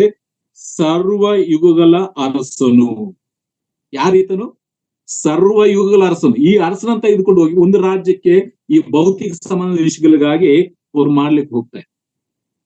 ಕರ್ತನಾಗಿರುವಂತ ಯೇಸು ಕ್ರಿಸ್ತನು ಆತನು ಸರ್ವ ಯುಗಗಳ ಅರಸನು. ಒಂದು ಯುಗದಲ್ಲಿ ಮಾತ್ರ ಅಲ್ಲ, ಕೆಲವೊಂದು ಸಂಪ್ರದಾಯಗಳಲ್ಲಿ ಯುಗಕ್ಕೆ ಒಬ್ಬ ಅರಸನಿರ್ತಾನೆ, ಯುಗಕ್ಕೊಬ್ಬ ದೇವರು ಇರ್ತಾನೆ, ಅದು ಬೇರೆ ವಿಷಯ.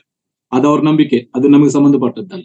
ಆದ್ರೆ ನಾವು ಆರಾಧಿಸುವಂತ ಕರ್ತನು, ನಾವು ಆರಾಧಿಸುವಂತ ಈ ದೇವರು, ಈತನೇನಾಗಿದ್ದಾನೆ? ಸರ್ವ ಯುಗಗಳ ಅರಸನು. ಯುಗ ಯುಗಾಂತರಕ್ಕೂ ಇರುವಂತ ದೇವರು, ನಿತ್ಯತ್ವದಲ್ಲಿ ಇರುವಂತ ದೇವರು. ಅಂದ್ರೆ ಆ ವಾಕ್ಯ ಭಾಗದಲ್ಲಿ ಸರ್ವ ಯುಗಗಳ ಅರಸನು, ನಿರ್ಲಯನು, ಅದೃಶ್ಯನಾಗಿರುವ ಏಕ ದೇವರಿಗೆ ಯುಗ ಯುಗಾಂತರಗಳಲ್ಲಿಯೂ ಮಾನ ಪ್ರಭಾವಗಳಿರಲಿ. ನಮ್ಮ ಕರ್ತನಾದ ಯೇಸು ಕ್ರಿಸ್ತನು ಒಂದು ರಾಜ್ಯಕ್ಕೆ ಮಾತ್ರ ಅರಸನಲ್ಲ. ಯಹೂದ್ರಿಗಾಗಿ ಬಂದ ಅದು ಬೇರೆ ವಿಷಯ. ಯಹೂದ್ರ ಪ್ರವಚನವನ್ನು ಅಬ್ರಹಾಮಿಗೆ ಕೊಟ್ಟಂತ ವಾಗ್ದಾನವನ್ನು ನೆರವೇರಿಸುವುದಕ್ಕಾಗಿ ಆತನು ಬಂದ, ಅದು ಬೇರೆ ವಿಷಯ. ಆದ್ರೆ ಆತನು ಇಡೀ ಪ್ರಪಂಚಕ್ಕೆ, ಸರ್ವ ಲೋಕಕ್ಕೆ, ಸರ್ವ ಸೃಷ್ಟಿಗೆ ಆತನು ಅರಸನಾಗಿದ್ದಾನಂತೇಳಿ ವಾಕ್ಯ ಭಾಗದಲ್ಲಿ ನಾವು ಇಂಥ ಶ್ರೇಷ್ಠವಾದಂತ ವ್ಯಕ್ತಿಯನ್ನು ಇವ್ರೇನ್ ಮಾಡ್ತಾ ಇದ್ದಾರೆ? ಅವ್ರ ಊಟಕ್ಕಾಗಿ, ಅವರು ಭೌತಿಕ ಸಂಬಂಧ ಆಹಾರಕ್ಕಾಗಿ ಆತನ ಅರಸನ್ನಾಗಿ ಮಾಡ್ಲಿಕ್ಕೆ ಅವ್ರು ಆಶೆ ಪಟ್ಟಿದ್ದಾರೆ. ಅದಕ್ಕಾಗಿ ಅದನ್ನು ಜಯಿಸುವುದಕ್ಕೋಸ್ಕರ ಆತನ ಏನ್ ಮಾಡ್ತಾನೆ? ಬೆಟ್ಟಕ್ಕೆ ಹೋದನು ಅಂತ ನಾವು ನೋಡ್ತೀವಿ. ಮತ್ತೆ ಅದೇ 6ನೇ ಅಧ್ಯಾಯ ನೋಡಿ, ಅದೇ 1ನೇ ತಿಮೋತಿನ ಪತ್ರಿಕೆ 6ನೇ ಅಧ್ಯಾಯ 15ನೇ ವಚನದಲ್ಲಿ ಕೂಡ, ಭಾಗ್ಯವಂತನಾದ ಏಕಾಧಿಪತಿಯು ತನ್ನ ಕ್ಲುಪ್ತ ಸಮಯದಲ್ಲೇ ಆತನನ್ನು ಪ್ರತ್ಯಕ್ಷ ಪಡಿಸುವನು. ಆ ಏಕಾಧಿಪತಿಯು ರಾಜಾದಿರಾಜನು, ಕರ್ತರ ಕರ್ತನು. ನೋಡಿ, ಕರ್ತನಾದ ಯೇಸು ಕ್ರಿಸ್ತನ ಬಗ್ಗೆ ನಾವು ಓದ್ತಾ ಇದ್ದೀವಿ. ಆ ಏಕಾಧಿಪತಿಯು ರಾಜಾದಿರಾಜನು, ಕರ್ತರ ಕರ್ತನು, ತಾನೊಬ್ಬನೇ ಅಮರತ್ವ ಉಳ್ಳವನು, ಬೇರೊಬ್ಬರಿಲ್ಲ. ಅಗಮ್ಯವಾದ ಬೆಳಕಿನಲ್ಲಿ ವಾಸ ಮಾಡುವವನಾಗಿದ್ದಾನೆ. ಎಂತ ಶ್ರೇಷ್ಠವಾದ ಕರ್ತ! ರಾಜಾದಿರಾಜನಾಗಿ ಕರ್ತರ ಕರ್ತನಾಗಿದ್ದಂತ ನಮ್ಮ ಸ್ವಾಮಿಯನ್ನು ಒಂದು ತಾತ್ಕಾಲಿಕವಾದಂತ ಅವಶ್ಯಕತೆಗಾಗಿ ಅವರು ಆತನನ್ನು ಹೆಚ್ಚಿಸಿ ಹೊಗಳ್ತಾ ಇದ್ದಾರೆ. ನೀನು ಅರಸನಾಗಬೇಕು, ನೀನು ಅರಸನಾಗಿದ್ರೆ ನಮಗೆ ಆಹಾರದ ಚಿಂತೆ ಇರುವುದಿಲ್ಲ ಅಂತೆ. ಹಾಗಾಗಿ ಈತನು ಸರ್ವಯುಗಗಳ ಅರಸನು, ಈತನು ರಾಜಾದಿರಾಜನಂತೆ. ಇನ್ನು ನಾವು ವಾಕ್ಯದಲ್ಲಿ ಗಮನಿಸ್ತೇವೆ. ಹಳೆ ಒಡಂಬಡಿಕೆ ಪುಸ್ತಕದಲ್ಲಿ ಯೆಶಾಯನ ಪ್ರವಾದನ 9ನೇ ಅಧ್ಯಾಯ 7ನೇ ವಚನ ಓದಬೇಕಾದ್ರೆ, ಆತನ ರಾಜ್ಯವು ನೀತಿ ನ್ಯಾಯಗಳಿಂದ ಸ್ಥಾಪದವಂತ ರಾಜ್ಯ. ನನ್ನ ಸಮಯ ಹೋಗ್ತಾ ಇದೆ, ನಾನು ಹೇಳಿಕೆ ಬಂದಂತ ವಿಷಯ ಅಲ್ಲೇ ಇದೆ. ಆತನ ರಾಜ್ಯ ನೀತಿ ನ್ಯಾಯಗಳಿಂದ ಸ್ಥಾಪಿತವಾದಂತ ರಾಜ್ಯ ಅಂತೇಳಿ ಲೂಕನ ಬರೆದ ಸುವಾರ್ತೆ 1ನೇ ಅಧ್ಯಾಯ 33ನೇ ವಚನದಲ್ಲಿ ನಾವು ಓದ್ತೇವೆ. ಆತನ ರಾಜ್ಯಕ್ಕೆ ಯಾವ ಅಂತ್ಯವೂ ಇಲ್ಲ, ಆದಿಯು ಅಂತ್ಯವೂ ಇಲ್ಲದಿರುವಂತ ರಾಜ್ಯ. ಮತ್ತು ಯೋಹಾನ ಬರೆದ ಸುವಾರ್ತೆ 18:36ನಲ್ಲಿ ಯೇಸು ಸ್ವಾಮಿ ಹೇಳ್ತಾನೆ, ನನ್ನ ರಾಜ್ಯವು ಈ ಲೋಕಕ್ಕೆ ಸಂಬಂಧಪಟ್ಟದ್ದಲ್ಲ, ಈ ಲೋಕಾನುಸಾರವಾದದ್ದಲ್ಲ. ನನ್ನ ರಾಜ್ಯವೇ ಬೇರೆ, ನನ್ನ ರಾಜ್ಯವು ಅದು ಪರಲೋಕ ರಾಜ್ಯದ ಆತ್ಮ ಸಂಬಂಧವಾದದ್ದು, ಪ್ರತ್ಯೇಕವಾದದ್ದು ಅಂತೇಳಿ ಯೇಸು ಕ್ರಿಸ್ತನಿಗೆ. ಅದಕ್ಕಾಗಿ ಪ್ರಿಯರೇ, ಆತನು ಸರ್ವಯುಗಗಳ ಅರಸನಾಗಿದ್ದಾನೆ ಮತ್ತು ರಾಜಾದಿರಾಜನು ಕರ್ತರ ಕರ್ತನಾಗಿದ್ದಾನೆ. ಆತನ ರಾಜ್ಯವು ನೀತಿ ನ್ಯಾಯಗಳನ್ನು ತುಂಬಿರುವಂಥದ್ದು. ಆತನ ರಾಜ್ಯಕ್ಕೆ ಯಾವ ಅಂತ್ಯವಿಲ್ಲ, ಶಾಶ್ವತವಾದದ್ದು ಮತ್ತು ಈ ಲೋಕಕ್ಕೆ ಸಂಬಂಧಪಟ್ಟಂತ ರಾಜ್ಯವಲ್ಲ. ಆತನ ಅರಸನೇ, ಆತನು ಈ ಲೋಕಕ್ಕೆ ಸಂಬಂಧಪಟ್ಟಂತ ರಾಜ್ಯವಲ್ಲ. ಇಂಥ ದೇವರನ್ನು, ಇಂಥ ಕರ್ತನನ್ನು ಅವರು ಅಪಾರ್ಥ ಮಾಡಿಕೊಂಡು ಏನು ಮಾಡಿದ್ದಾರೆ? ಅರಸನ್ನಾಗಿ ಮಾಡಬೇಕು. 15ನೇ ವಚನದಲ್ಲಿ ಆ ಯೋಚನೆಯಲ್ಲಿದ್ದಾರೆ, ಅವರೆಲ್ಲ ಮಾತಾಡ್ಕೊಂಡಿದ್ದಾರೆ, ಈತನನ್ನು ಅರಸನ್ನಾಗಿ ಮಾಡೋಣ, ನಮ್ಮ ಅವಶ್ಯಕತೆ ತೀರುತ್ತೆ, ಆಹಾರಕ್ಕಾಗಿ ನಾವು ಚಿಂತೆ ಪಡಬೇಕಂತ ಅವಶ್ಯಕತೆ ಇಲ್ಲ ಅಂತೇಳಿ ಅಪಾರ್ಥ ಮಾಡಿಕೊಂಡು ಅರಸನ್ನಾಗಿ ಮಾಡ್ಲಿಕ್ಕೆ ಅವರು ಪ್ರಯತ್ನ ಮಾಡ್ತಾರೆ. ಅದಕ್ಕೆ ನಾನು ಹೀಗೆ ಬರ್ಕೊಂಡಿದ್ದೇನೆ, ಅವರಿಗೆ ಆತನು ದೇವರು, ನಿಜವಾದಂತ ದೇವರ ಕುಮಾರನು, ದೇವರಂತೆ ಆ ನಂಬಿಕೆ ಅವರಲ್ಲಿಲ್ಲ. ಸಮರಾಯರ ಬಗ್ಗೆ ನಾವು ಓದಿದ್ದೇವೆ. ಅವರು ಈತನೇ ಲೋಕ ರಕ್ಷಕನಂತೇಳಿ ಅವ್ರು ನಂಬಿದ್ದಾರೆ. ಆದ್ರೆ ಇಲ್ಲಿದ್ದಂತ ಜನರು ಆತನನ್ನು ಆ ರೀತಿಯಾಗಿ ನಂಬಿಕೆ ಇಡ್ಲಿಕ್ಕೆ ಅವರ ಕೈಲಿ ಆಗಲಿಲ್ಲ. ಅವರು ಅಪನಂಬಿಕೆಯಲ್ಲಿದ್ರು. ಒಂದು. ಎರಡನೇದಾಗಿ ಈ ರೋಮ ಸಾಮ್ರಾಜ್ಯದಿಂದ, ಈ ರೋಮ ಸರ್ಕಾರದಿಂದ ನಮ್ಮನ್ನು ಬಿಡುಗಡೆ ಮಾಡಿ ನಮಗೆ ಶಾಂತಿ ಸೌಖ್ಯದೊಂದಿಗೆ ಇರುವಂತ ಒಂದು ರಾಜ್ಯ ಬೇಕು ಅಂತೆ. ಅವರ ಆಲೋಚನೆ ಅಂತಂದ್ರೆ, ಒಂದು, ದೇವರ ಕುಮಾರನ ಅಂತೇಳಿ ಅದ್ರ ಮೇಲೆ ನಂಬಿಕೆ ಇಲ್ಲ. ಎರಡನೇದಾಗಿ ಅವರ ಆಲೋಚನೆ ಅಂತಂದ್ರೆ, ಈತನು ಈ ರೋಮ ಸರ್ಕಾರದಿಂದ, ಈ ರೋಮ ಪ್ರಭುತ್ವದಿಂದ ನಮ್ಮನ್ನು ಬಿಡುಗಡೆ ಮಾಡಿ ನಮಗೆ ಒಳ್ಳೆ ರಾಜ್ಯವನ್ನು, ಆತನ ಸ್ಥಾಪನೆ, ಈ ಭೌತಿಕವಂತ ರಾಜ್ಯವನ್ನು ಸ್ಥಾಪನೆ ಮಾಡಬೇಕಂತೇಳಿ ಅವರು ಆಲೋಚನೆ ಪಟ್ರು. ಮತ್ತು ಇನ್ನು ಮೂರನೇದಾಗಿ, ಈತನನ್ನ ಅರಸನ್ನಾಗಿ ಮಾಡಿದ್ರೆ ನಮಗೆ ಸಮೃದ್ಧಿಯಾದಂತ ಆಹಾರ ಸಿಗ್ತದೆ. ಇದು ಅವರ ಉದ್ದೇಶ. ಮೂರು, ಒಂದು, ನಂಬಿಕೆ ಇಲ್ಲ, ಯೇಸು ಕ್ರಿಸ್ತನ ಮೇಲೆ ನಂಬಿಕೆ ಇಲ್ಲ. ಒಂದು. ಎರಡು, ಈ ರೋಮ ಸರ್ಕಾರ ಸ್ವಲ್ಪ ಬಿಡುಗಡೆ ಆಗಿ ಸ್ವಲ್ಪ ಶಾಂತಿ ಸಂತೋಷವಾಗಿ ಸಮಾಧಾನವಾಗಿ ಇರಬೇಕು ಅಂತ ಒಂದು ಆಲೋಚನೆ ಅವರಲ್ಲಿ ಉಂಟು. ಅನಾದಿ ಕಾಲದಿಂದ ಅದು ಆಲೋಚನೆಯಲ್ಲಿ, ಅವರು ನಿರೀಕ್ಷೆಯಲ್ಲಿ ಎದುರು ನೋಡ್ತಾ ಬಂದಂತ ವಿಷಯವೇ. ಆದ್ರೆ ಮೂರನೇದಾಗಿ, ಈತನು ನಮಗೆ ಅರಸನಾಗಿದ್ದಾರೆ, ಈತನು ನಮಗೆ ಅರಸನಾಗಿದ್ರೆ ನಮಗೆ ಸಮೃದ್ಧಿಯಾದಂತ ಆಹಾರವು ಸಿಗ್ತದೆ ಅಂತೇಳಿ ಆತನನ್ನು ಅರಸನ್ನಾಗಿ ಮಾಡ್ಲಿಕ್ಕೆ. ಆದ್ರೆ ಯೇಸು ಸ್ವಾಮಿ ಆತನೇನ್ ಮಾಡ್ತಾನೆ, ಆ ಯೋಚನೆಯಲ್ಲಿ ಇದ್ದಾರೆಂದು ತಿಳಿದು, ಯೇಸು ಕ್ರಿಸ್ತನ ಅವರ ಆಲೋಚನೆಯನ್ನು ತಿಳಿದು, ಆ ಶೋಧನೆಯನ್ನು ಜಯಿಸುವುದಕ್ಕಾಗಿ, ಅವರ ಮರಳಿಗೆ ಒಳಗಾಗದೆ, ಅವರ ಸ್ಥಾನ ಮಾನ ಪ್ರಭಾವಗಳಿಗೆ ಒಳಬೀಳದೆ ಆತನ ಬೆಟ್ಟಕ್ಕೆ ಹೋಗ್ತಾನೆ. ಅದಕ್ಕಾಗಿ ಇಲ್ಲಿ ನಾವು ಗಮನಿಸಬೇಕಾದ ಮಾತು, ಮಾನವ ಸನ್ಮಾನಗಳನ್ನು, ಮಾನವ ಹೊಗಳಿಕೆಯ ಮಾತುಗಳನ್ನು ನಾವು ಜಯಿಸಬೇಕಂದ್ರೆ ನಾವೆಲ್ಲಿಗೆ ಹೋಗ್ಬೇಕು? ಬೆಟ್ಟಕ್ಕೆ ಹೋಗ್ಬೇಕು, ಪ್ರಾರ್ಥನಾ ಅನುಭವಕ್ಕೆ ಹೋಗ್ಬೇಕು.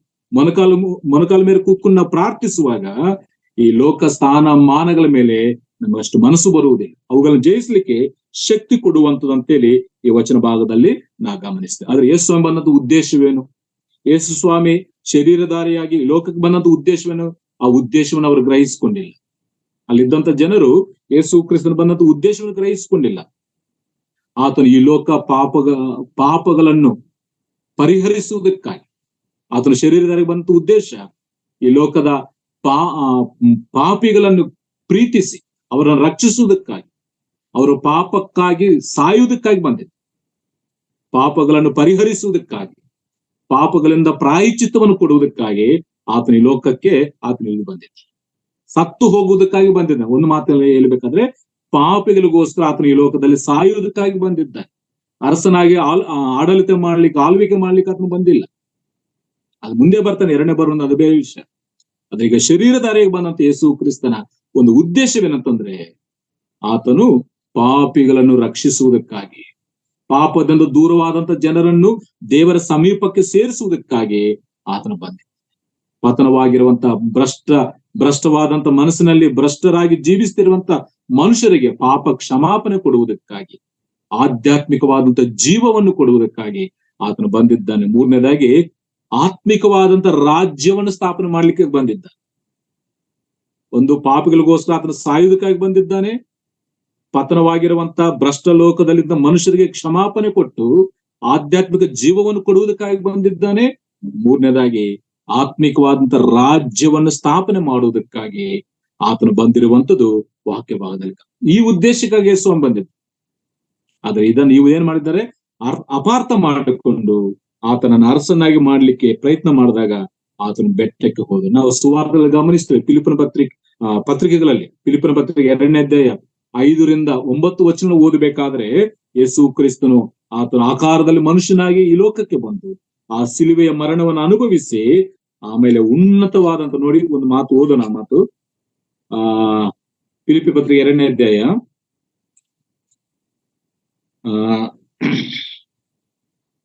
9ನೇ ವಚನ ಓದ್ತಾ ಇದ್ದೀನಿ. 5ರಿಂದ ಓದಲು ಸಮಯವಿಲ್ಲ. 9, ಈ ಕಾರಣದಿಂದ ದೇವರು ಆತನ ಅತ್ಯುನ್ನತ ಸ್ಥಾನಕ್ಕೆ ಏರಿಸಿ ಎಲ್ಲ ಹೆಸರುಗಳಿಗಿಂತ ಶ್ರೇಷ್ಠವಾದ ಹೆಸರನ್ನು ಆತನಿಗೆ ದಯಪಾಲಿಸಿ. ಈ ಕಾರಣದಿಂದ, ಯಾವ ಕಾರಣದಿಂದ? ಆತನ ಮನುಷ್ಯನಾಗಿ ಲೋಕಕ್ಕಿಳಿದು ಬಂದು ಮತ್ತು ಪಾಪಗಳಿಗೋಸ್ಕರ ಕಲವಾರಿ ಕ್ರೂಜಿನ ತನ್ನ ಮರಣವನ್ನು ಆತನು ಅನುಭವಿಸಿದ್ದರಿಂದ, ಆತನ ಮೃತ್ಯುಂಜಯನಾಗಿ ಎದ್ದು ಬಂದಿದ್ದರಿಂದ, ಈ ಕಾರಣದಿಂದ ಆತನ ಅತ್ಯುನ್ನತ ಸ್ಥಾನಕ್ಕೆ ಏರಿಸಲ್ಪಟ್ಟ.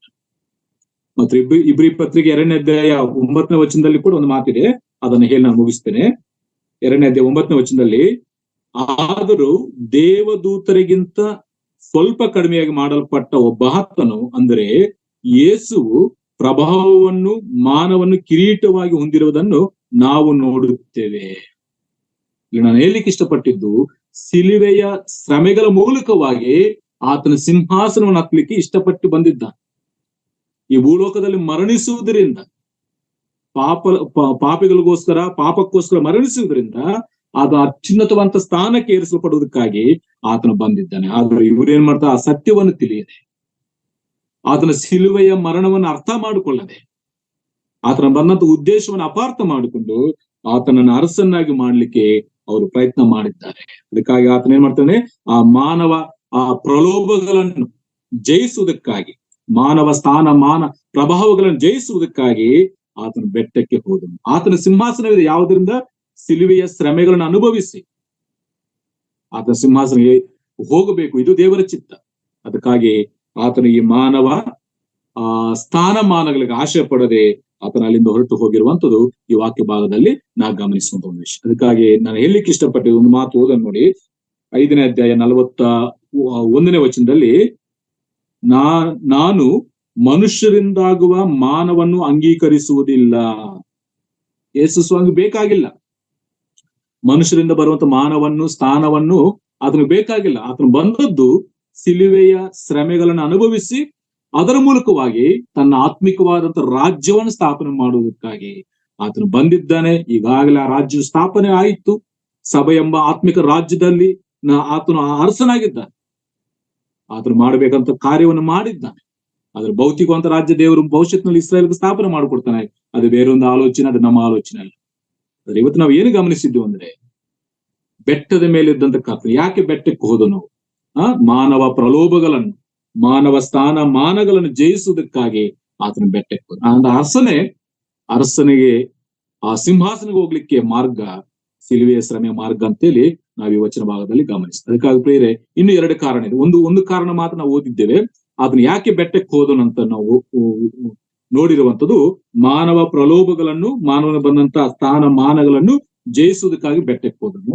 ಮತ್ತೆ ಇನ್ನೊಂದು 2 ಕಾರಣ ಇದೆ. ಆತನ ಬೆಟ್ಟಕ್ಕೆ ಹೋದಂತ ಕಾರಣಗಳು ಕರ್ತನ ಚಿತ್ತವಾದ್ರೆ ನಾವು ಮುಂದಿನ ದಿನಗಳಲ್ಲಿ ನಾವು ಆಲೋಚನೆ. ಅದಕ್ಕಾಗಿ ಇವತ್ತು ನಾವು ಏನ್ ಗಮನಿಸಿದ್ರೆ, ಈ ಲೋಕದಲ್ಲಿ ಯಾವ ಮಾನ ಸ್ಥಾನ ಪ್ರಭಾವಗಳನ್ನ ವಾಸಿಸದೆ ದೇವರ ಪಾದ ಸಾನ್ನಿಧ್ಯದಲ್ಲಿ ನಾವು ಕೂತುಕೊಂಡು ಆ ದೇವರೊಂದಿಗೆ ಅನ್ಯೋನ್ಯತೆ, ಆ ದೇವರೊಂದಿಗೆ ಆ ಸಂತೋಷ, ಆ ಸಹವಾಸವನ್ನು ನಾವು ಅನುಭವಿಸುವಾಗ ಆ ಶ್ರೇಷ್ಠವಾದಂತ ಸ್ಥಾನಕ್ಕೆ ನಮ್ಮನ್ನು ಕರ್ಕೊಂಡು ಹೋಗ್ತಾನೆ. ಅದಕ್ಕೆ ಆ ರೀತಿಯಾಗಿ ಜೀವಿಸ್ಲಿಕ್ಕೆ ದೇವರ ತನ್ನ ಆತ್ಮನ ಮೂಲಕವಾಗಿ ನಮ್ಮೆಲ್ಲರಿಗೂ ಸಹಾಯ ಮಾಡ್ಲಿ. ದೇವರು ಕೊಟ್ಟಂತ ಮಾತುಗಳು ಮುಗಿಸುತ್ತಾ ನಿಮ್ಮೆಲ್ಲರಿಗೂ ನನ್ನ ಧನ್ಯವಾದಗಳು ತಿಳಿಸ್ತಾರೆ. ಎಲ್ಲರಿಗೂ